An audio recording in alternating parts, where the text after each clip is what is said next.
It had been a long night at the hospital, and Nurse Emily Carter was exhausted. Short-staffed and overworked, she had been juggling patients all evening. Just as she sat down to catch her breath, the call button blared again.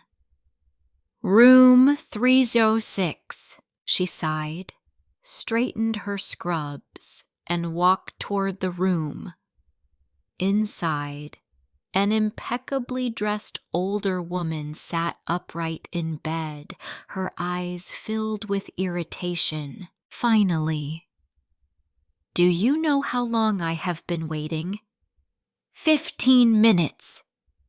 "This is completely unacceptable." The woman's voice was sharp, cutting through the sterile air of the hospital room. Emily forced a smile. "I am sorry, Mrs. Whitmore. We have had a few emergencies tonight.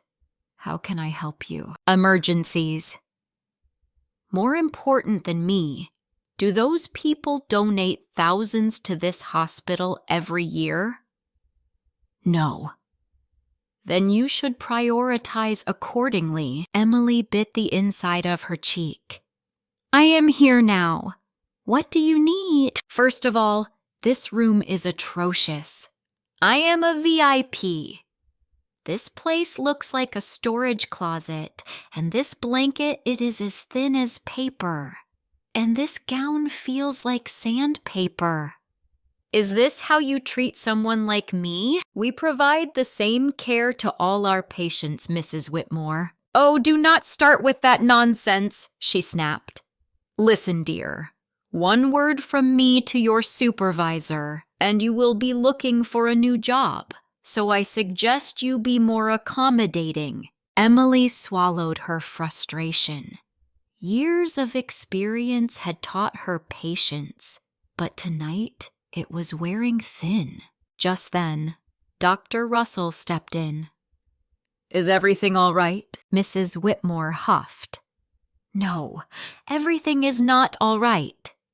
This so-called nurse is completely incompetent." "Dr. Russell," Emily said firmly, "I have been doing my job as professionally as possible. But Mrs. Whitmore has been—" "I see why this hospital is going downhill," the woman interrupted. "You let your staff talk back to you like this." Dr. Russell sighed. "We value all our staff here, Mrs. Whitmore. Now, if you will excuse me, I need to check on other patients." As he left, Mrs. Whitmore glared at Emily. "You are lucky he is too spineless to fire you." Emily's hands clenched at her sides, but she said nothing. Later that evening, while filling out paperwork, her phone buzzed. It was her husband. She hesitated but answered quietly. "Everything okay?" Mrs. Whitmore scoffed. "Unbelievable. You are taking personal calls now. You are beyond unprofessional. It is my husband. He would not call unless it was important." "Your job is more important. If you value it, you will stop wasting time." Emily exhaled. "All right, Mrs. Whitmore. Let us just get through the night." Morning arrived, and Emily returned to room 306 with discharge papers. "You are free to go, Mrs. Whitmore." "Finally, you have wasted enough of my time." Just then, the door opened and a tall man in a crisp suit walked in. "Emily." "There you are." He smiled warmly and walked toward her. Mrs. Whitmore's face paled. "Andrew." "What are you doing here?" Andrew placed a comforting hand on Emily's shoulder. "Checking in on my wife. She told me she had a rough night with a difficult patient. I wanted to support her." Mrs. Whitmore's breath caught. "Wait, she is your wife?" Andrew's expression darkened.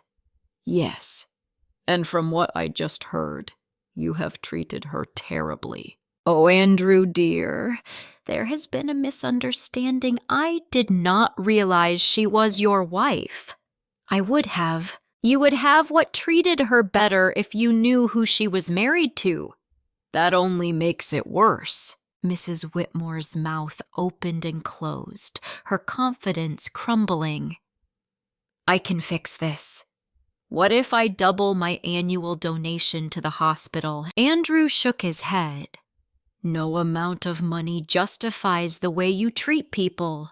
And as of now, you no longer work for me. You are firing me, Andrew, please. I have no place in my company for someone so toxic. Tears welled in Mrs. Whitmore's eyes, but for once, she had nothing to say. As Andrew turned back to Emily, he smiled.